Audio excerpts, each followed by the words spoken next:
The New England Patriots dropped their season opener to the Baltimore Ravens in Week 3, but all eyes are on quarterback Mac Jones and his impending issues with health.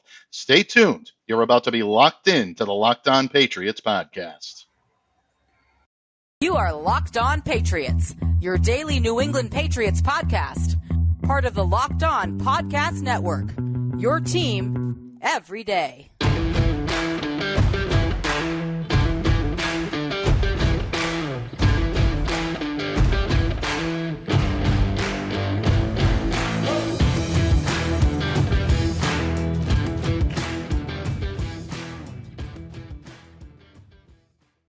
Hello to all of you Foxborough faithful, and thank you once again for making Locked On Patriots a daily part of your New England Patriots coverage and also your first listen every day. Remember, Locked On Patriots free and available on all platforms, including YouTube. So be sure to smash that subscribe button, download, follow, and subscribe to Locked On Patriots wherever you get your audio podcasts. I am your host, Mike Debate. I cover your New England Patriots for Patriots Country of Sports Illustrated. Drop me a line. Let me know what's on your mind. And, of course, follow me on Twitter at MDABATENFL. While you're out there showing some love to the Twitterverse, please be sure to follow the Locked On Patriots account as well at LO_Patriots. Pats fans, there is a lot to unpack in the Patriots' 37-26 loss to the Baltimore Ravens in Week 3. The Patriots falling to 1-2 on the 2022 season, and we're going to get into all the ins and outs of that game in just a little bit. But first, the collective breath of New England fandom is being held right now for quarterback Mac Jones, and the left leg injury, which we believe to be an ankle injury, is going to be evaluated today, an MRI scheduled, and we'll know exactly what is going on with Mac. And we will begin there today on Locked On Patriots. And joining us to recap all of the action and provide his thoughts the way only he can is the legendary Count of Murphy Fisto himself, Thomas Murphy of E2Gsports.com. And Don Murph, it is not the best of times for the New England Patriots right now. Suffering, obviously, a frustrating loss to the Baltimore Ravens, but the Patriots may have lost more than that. Of course, we're all talking about the injury to Mac Jones, injuring his leg on the final pass attempt that he made in the fourth quarter. 300-pound lineman lands on your leg. It is painful. And by all accounts, whether they be audio or video or photographic evidence, Mac was in a lot of pain when he was taken off the field yesterday. Initial x-rays coming back negative, but an MRI scheduled for Monday to determine whether or not there's any tendon damage, ligament damage. We're hearing from ESPN and from NFL media that this is a high ankle sprain, but of course, nothing has been confirmed yet. Murph, no matter how you slice this, this is just not good for the New England Patriots. Before we get into what it means for the Patriots in the immediate future, what was your reaction to Mac's injury? I was outraged. I was really pissed off. He got bulldogged. All right. I don't want to call it filthy, but it was a dirty hit. Man knew what he was doing, and he tried to take Mac's legs out, and he did. I'm ticked. I am way up here on the gamma-induced rage as to how Mac Jones got hurt yesterday.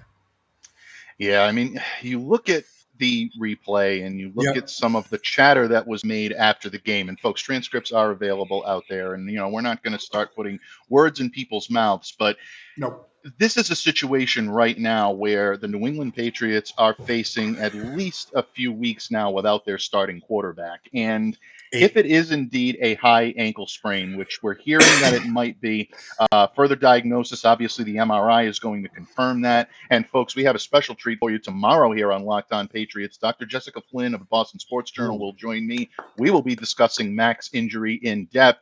You definitely don't want to miss that episode. Jess will go in depth on exactly what this injury, whatever it may be, may mean for Mac, not just in the immediate future, but the long-term future as well. So be on the lookout for that. But Murph, if it is indeed a high ankle sprain, then really, I mean, this is a 4-week minimum at this point. You have to think that the New England Patriots are not going to keep Mac on the roster. They'll put him on injured reserve.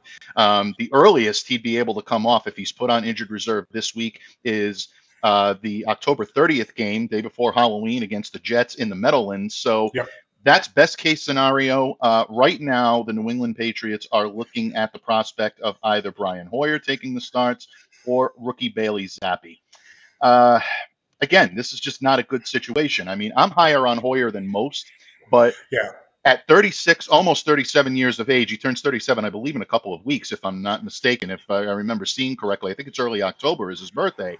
His best days are clearly behind him. Oh He God. can run. He can run the offense efficiently because he knows the offense as well as anyone. I think you can make the argument that he may know the Patriots offense better than anyone on that staff right now, except for Bill Belichick. Um, but you're looking at limitations, and you saw those the last time Hoyer had to take the starting role.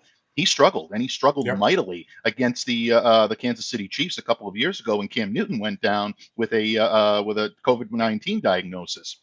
Zappy is another wild card because he's an untested rookie. So, Murph, purely from a logistical standpoint, what are the Patriots really missing on the field? How detrimental is this to their season aspirations right now? It's huge. This is humongous. We just went over. You just went over quite eloquently what Hoyer is at this point in his career. He's been an on-field coach for the Mm-hmm. past 2 seasons. Okay, this is a man that's a decade past his prime, and the other card is Bailey Zappi, Mm-hmm. or an untested rookie from a small school that is just not ready for any kind of light. Never mind the limelight. Bailey did looked good in the preseason Mm-hmm. against fourth stringers and guys that I'm going to go meet down at the loading docks at the box store to pick up a new rug for my wife in a little while. Mm-hmm. And but other than that, no, this is people are talking on television like, yeah, we'll just throw Brian Hoyer in there. We'll be just fine. Look at um, look at the competition coming up. You mentioned that he knows this offense better than anybody but Bill Belichick. But which offense are we talking about? Is it the new one Good that's point. being installed? I'm sorry. Good point. Is it the new one being installed, or are we pulling out the old stuff from the Encyclopedia Britannica? If that's the case, I feel a little bit better. But if it's the former, I don't know how good I feel right now.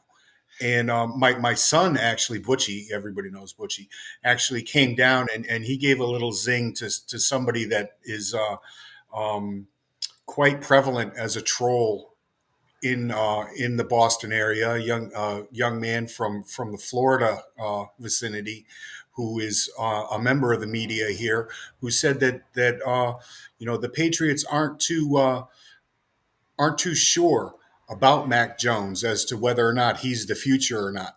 Well, if he's not, then go ahead and put Bailey Zappi in. That's Mm-hmm. what you said. If you see Bailey Zappi on Saturday, maybe Junior had something to add to the conversation. But if not, I think it's going to be Brian Hoyer because Bailey Zappi is at this point in time is not the future. He's not even the present. Yeah, I think that's a great point. Tell Butchie he has wisdom beyond his years. Doesn't he? Definitely inheriting a lot of his father's wisdom and counsel. Yep. I don't even know if that's a compliment, but I meant it as one. So I mean, please take it as such. But yeah, there's definitely problems to putting Zappy in there. I've been getting a lot of direct messages, a lot of questions from people online saying that Bill needs to give the kid a chance. They took him 137 overall. They clearly have high hopes for him. Give him the opportunity. Let's see what he can do. They did it with Brady. No, folks, they did not do it They with did Brady. not do Brady it with held a Brady. clipboard for an entire year Yep. before he got the chance to run this offense. Don't forget, everybody forgets that Damon Heward was also on that Yeah. team. And Patriots had every opportunity to hand the ball off to Damon when Drew went down. They did it with Brady because they knew what they had because of the full year under the system. Bailey Zappi has a preseason, and he has 3 games as being a Right. healthy scratch. Now, look, there are arguments that will give you the opportunity to give him that, maybe give him a look, but I don't know. I'm not feeling it at this Right. point, Murph. And look at how this system evolved from the point Mm-hmm. in time when Tom Brady took over from that, after that Jets game to where it is now. Okay. We are talking consumer math to algebra or Mm-hmm. physics is as to what you have to take into your brain and know what's going on and for it to run properly. All right. We saw last year that Mac did pretty well with it. Mm-hmm. He's been doing well with it this year when they have been running those older schemes and mixing other aspects in of this new offense. Right. But it's not something. Neither system is something that you pick up overnight. We were all looking forward to what Mac was going to do this year after a year in the system. Mm-hmm. And we haven't really been able to get that because all of these new concepts and new packages and new terminology has been put in. Now, could I be completely wrong about Bailey Zappi? Could he be a savant? You know, could he be somebody whose dad lets him drive slow on the driveway? I don't know. You know, so but no, I think right now the best bet is Brian Hoyer and to see what happens. I honestly think that this is going to be a longer injury than a lot of people are talking about. I have worked in the healthcare industry for a very long time, and somebody in that type of pain, that's not something that's just a snap of the finger. Yeah, I'm going to feel better in the morning after this type of thing. The high ankle sprains are very misleading. People hear sprained ankle and they're like, "Oh, okay," or it's a high ankle sprain. It happened up higher. No, there's serious ligament damage going on here, and it's something that you can't rush back from. You really can't, because you will make it worse. You will. It will not. It's not something that you can fight through. Okay, it's like when you hear some, oh, they got turf toe. You have no idea how much turf toe hurts. You really don't until you have it. You don't. Absolutely. You just don't, and it doesn't get better without rest. Hopefully, there's no surgery involved, but I think this is a 6 to 8 week situation, not a 4 week situation. Not max eligible to come off. Let's do it. But you'll get into more of that tomorrow when you talk with Doc Flynn. She's just top of the pyramid. I'm just a guy who took X-rays. Well, you got wisdom beyond your years as well, so don't sell yourself short, as Judge Smales would say, or I would say, as Ty Webb would say, you're a tremendous slouch. You're a tremendous but slouch. in any case, no, I agree with you. I think that this has the potential. We don't know what's going on yet, but it does have the potential to be a little bit serious, Murph, and definitely serious in terms of the New England Patriots, because you're hearing a lot of rumors now that, oh, well, maybe they may have to dip into the free agent pool in the quarterback realm. I've looked into some of that pool. It's not exactly robust right now. Yeah. There's not a whole lot swimming around there. So your best options are Hoyer and Zappi. And when you look at what Hoyer brings to the table, Zappi, I know a lot of people are excited. And again, he does have his potential in terms of why people are liking to see him. You know, there's no question about it. Quick release, accurate, short to intermediate passer, very much like Mac in that situation. So a lot of people are saying, well, this could be a like for like. You know, he's got pretty good when he throws in rhythm. He moves well within the pocket, got a good eye for recognizing pressure. He did all this at Western Kentucky, and we were all very impressed by it. But in order to be a good pro, you have to be able to use your accuracy when throwing on the move. And that's something that Bailey Zappi had trouble with in college. That's something that he continues to have trouble with in the pros. So in order to put him into the Lions' den and throw him into Lambeau Field, of all places, and go against a Green Bay team that is still one of the top in their conference, probably not an accurate, probably not a good strategy. Exactly. Not really a good strategy. So if you are going to hand the keys to Bailey, I don't see them doing it this weekend of all weekends. I think the New England Patriots are definitely better off going with Hoyer at this point. But again, bud, just not a good situation. It wasn't a good situation on the field yesterday in New England, because the Patriots did drop their second game of 2022, moving to 1-2 on the season, 37-26 loss against the Baltimore Ravens. Murph has got some thoughts on what went wrong, and there was a whole lot that went wrong, folks, on the field, and we're going to get to that in just a moment when this episode of the Locked On Patriots podcast continues. But now, a word from our sponsor, BetterHelp. Folks, we all know that it can be tough to train your brain to stay in problem-solving mode when faced with a challenge in life. But when you learn how to find your own solutions, there's simply no better feeling. A therapist can help you become a better problem solver, making it easier to accomplish your goals, no matter how big or how small. If you're thinking of getting therapy, try BetterHelp, and they are a great option. They're convenient, accessible, affordable, and entirely online. Get matched with a therapist after filling out a brief survey and switch therapists at any time. When you want to be a better problem solver, therapy can get you there. Visit betterhelp.com. That's BetterHelp.com. When you do so, go/locked on today to get 10% off your first month. That's BetterHelp, BetterHelp.com/locked on.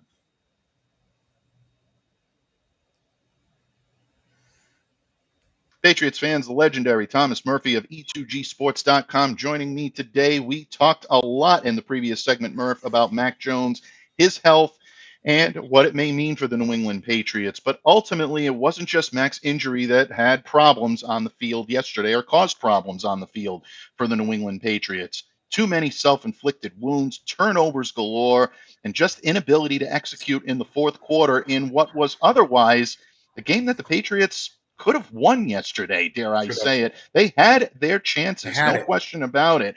But obviously, it didn't roll that way, and the Patriots did end up on the losing end of the stick, and you can only blame Mac's injury for so much that happened on the final play in the fourth quarter. So, Murph, in your wisdom, in your counsel, in your green anger right now, I guess, for lack of a better term, folks, I wish I could be more eloquent, but when you look at this game, what went wrong for the New England Patriots? Forever, the New England Patriots have played a game of football with three core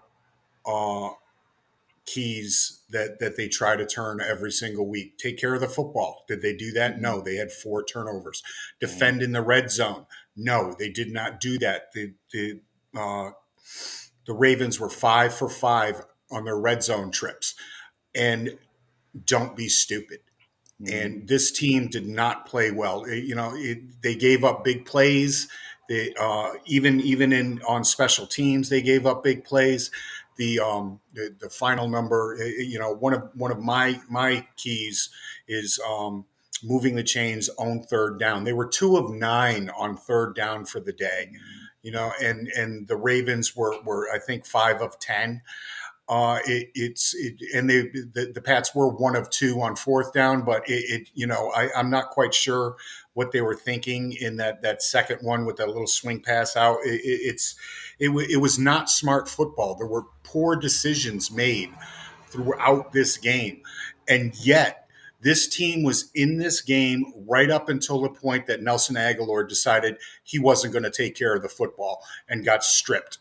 Okay, that game was still theirs to be had. All right.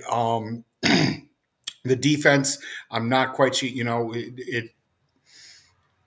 There have been few and far between moments this year with this defense and giving up. I'm not quite sure what they were thinking on a bunch of plays. They blitzed way too much, way too often in this game against a quarterback who is the best in the league at beating a blitz. I don't know what the game plan was. I'm not sure what they were thinking.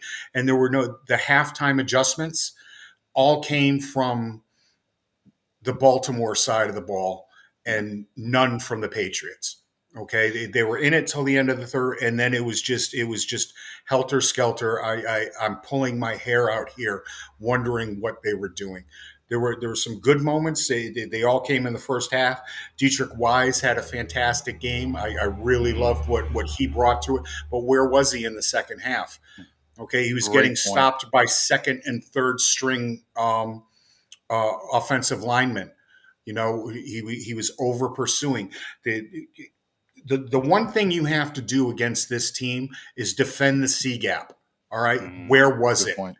I said in my keys, do not over pursue. And they did that time and time again in the second half.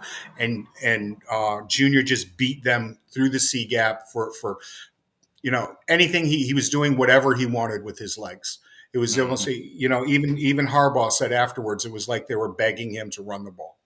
Yeah, exactly. And that's someone that you do not want to beg to run the No. football. Lamar Jackson is one of the most dynamic dual threat quarterbacks that I've ever covered. And I know you feel the same way. This kid can do Yep. it all. You can't give him extra opportunities Nope. to do it all, or he will gash you the way he did yesterday, giving you 4 passing touchdowns and 1 rushing touchdown as well. This guy is more than capable of giving you fits. And the one thing that I did notice, and I'm glad that you brought that up, is the way that Baltimore's defensive coaching staff was able to adjust and take Yep. Dietrich Wise out of the game in the second half.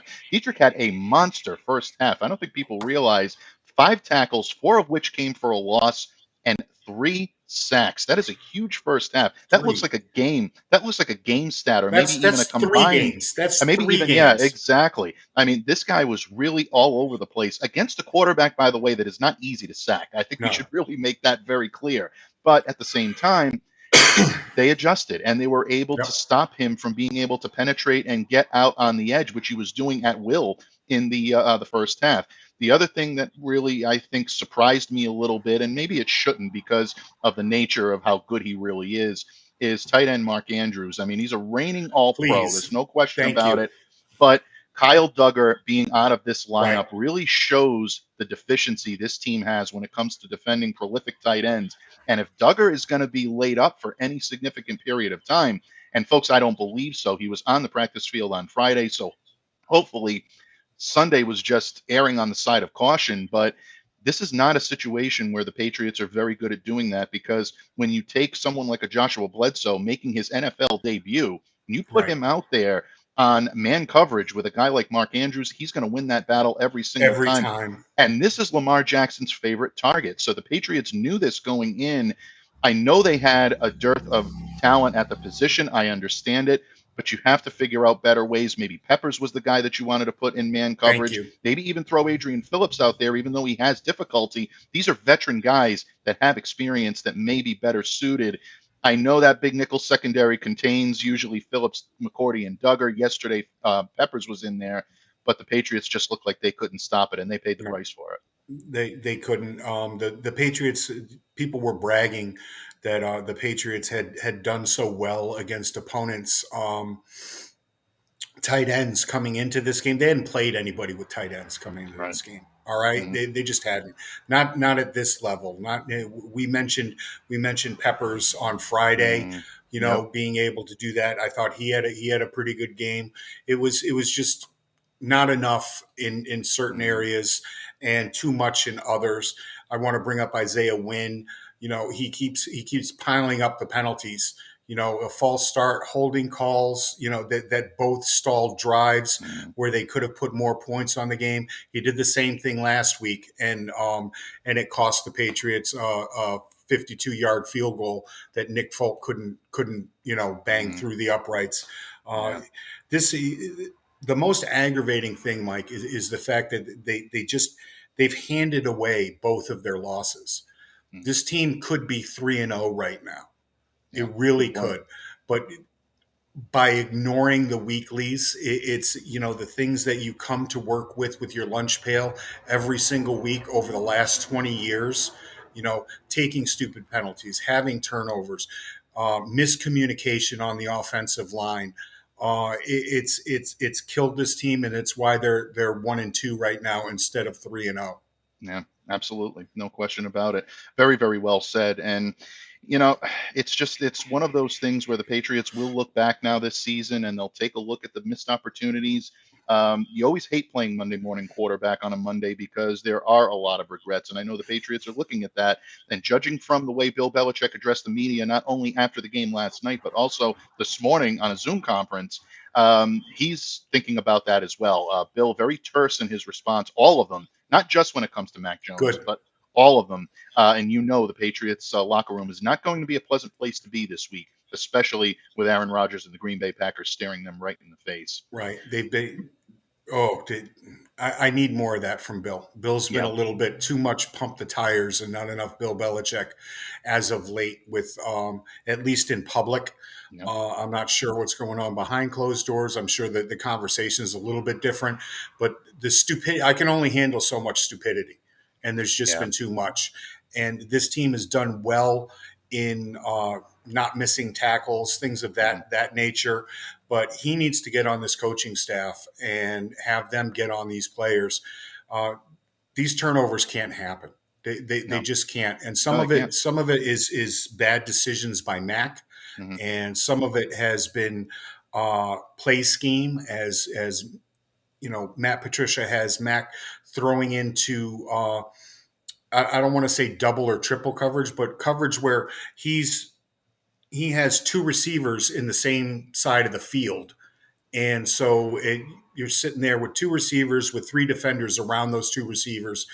Did you know that Mac Jones now has 5 interceptions on the year, and 4 of them are he's been targeting one person.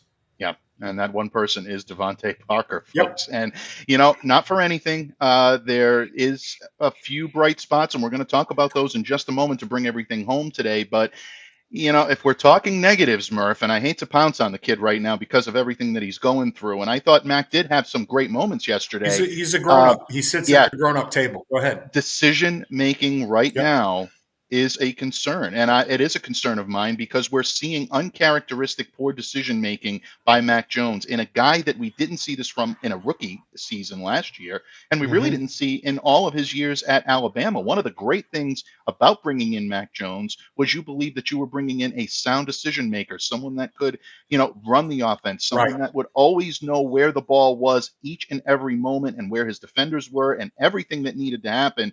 We're not seeing that, and it makes you wonder whether or not the coaching change, whether or not some issues on the bench may be contributing to that. But in any case, right now, folks, it is more negative than positive with the New England Patriots when it comes to their outlook. But we always like to end on a good note here, and we're going to in just a moment where Murph and I discuss some of the good things that went on the field and what the Patriots could potentially build on heading into Week 4 and more. This episode of the Locked On Patriots podcast continues in just a moment. Patriots fans, the legendary Thomas Murphy is here on hashtag Locked On Murph Monday.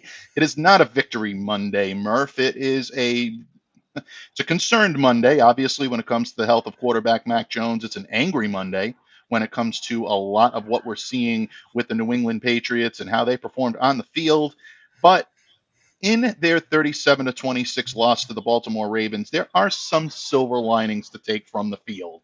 I know I get the reputation of being a little bit too positive at times, but we always like to end on a good note here, Murph. There were some good things that we saw on the field yesterday. Is there anything that fills you with a little bit of optimism when it comes to what this team can build on and maybe do better moving forward? See the smile on my face? See this? You know who put it there? Ramondre Stevenson.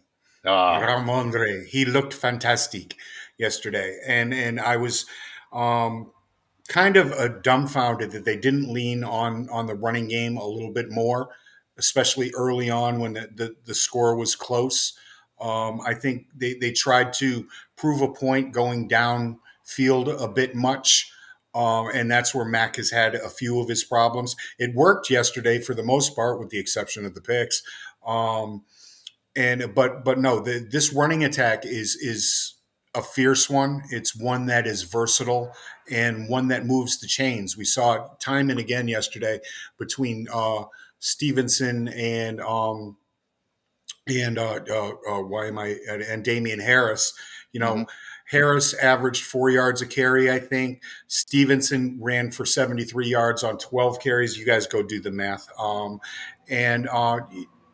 Not a lot of that came on huge chunks. You can look on the other side and see Hill 6 carries for 60 yards, but he got half of those on one carry. Right. There you go, giving up that big play again. This was a balanced attack. These guys were going out there and getting 5 and 6 yards per carry. All of their touchdowns came on the ground. Stevenson had one, Harris had one, Jones ran in for his little dance there. So even with all the problems that we've talked about with Mac's decision making, this team still put up points yesterday. Okay, yes. They put up 26 points yesterday, and that's where they need to be able to be. And if you eliminate those picks, if you eliminate those bad decisions, This game is in the Patriots win column. They probably score over 30 points, and the Ravens score, 21. Yeah. Yeah, exactly. I mean, and you hit the nail right on the head. I knew that Ramondre looked fantastic Ramondre. yesterday, that we were going to be discussing him today, but he should. I mean, Ramondre Stevenson had a very good game yesterday. Yep. 73 yards, 12 attempts, 18-yard run. Anytime you can rip off an 18-yard run in a Yeah. game, you're doing something right. Um, I I know it didn't count, but I love the heads-up nature of the lateral where he on the two-point Oh, conversion. I mean, that was a disaster in the right. making, but Ramondre nearly made that a pretty play That was for a the stuff that terrible he did. call. That Yeah, was a it really terrible was. play call. It really was. Awful I mean, call. Agreed. for a team that if you go back a few years, won a Super Bowl in the greatest comeback in the history of the game on Hmm. 2-point conversions, Yeah, okay, to come up with that play there, that was yeah, ridiculous. That was yeah, ridiculous. You don't have the exactly. personnel to Right. run that anymore. That should No, have you been don't. spread out. That should have been spread out. It should have been thrown in. Had one back Perfectly in said. there, and give Mac the option to run it in after everything's cleared out. What they did there, they just don't have the personnel to run that conversion right now. Absolutely. No, they don't. And credit to Ramondre for being there and Yep. having the heads up to lateral when he had a Each. wall of Mm, Ravens in mm. front of him. And, a little bit of kudos to Mac as well for being in the Oh, right yeah. position and knowing where he needed to be and making the play. Work, but definitely if you're looking at silver linings, folks, Ramondre Stevenson and Damian Harris as well had another Just solid a game just running the just football. a little tighter of a lawn mowing there, and Mm, that 2-point conversion would have been good. It was a great play. absolutely. It was a great Yep. play, even though it didn't count. No, it definitely is, and you want to give credit where credit is due to the O line on that play. Right. I should say on a lot of Ramondre's runs because the gap schemes, the pulling blocks, it did help to spring both Harris and Stevenson for some big runs Yeah. yesterday. So for all of the ins and outs of what we've gone over that is going wrong in New England, some of what they're targeting and throwing darts at is hitting. So that's one of Right. the things that you want to build on heading into this game coming up this weekend against the Green Bay Packers. And folks, we will continue to break down all of the ins and outs from Foxborough, all the ups and downs, and of course, we will keep very close eyes on the Mac Jones injury situation. And don't forget to join us tomorrow here on Locked On Patriots on Tuesday when Dr. Jessica Flynn breaks down Mac's injury. We'll discuss from top to bottom and exactly what it means medically for the New England Patriots. In the meantime, Don Murph, I thank you for coming to me in friendship. I thank you for lending your wisdom and counsel to the pod the way you always do. Before I let you go, my friend, please let everyone know what you have coming up on the horizon from the great voice, the great pen of Thomas Murphy. Well, I've got a couple of Red Sox articles coming out this week. Of course, tomorrow, One Patriots Plays Classy Claire, Steve, and myself will be joined by the one and only Taylor Kyles is making his return to Oh, the show.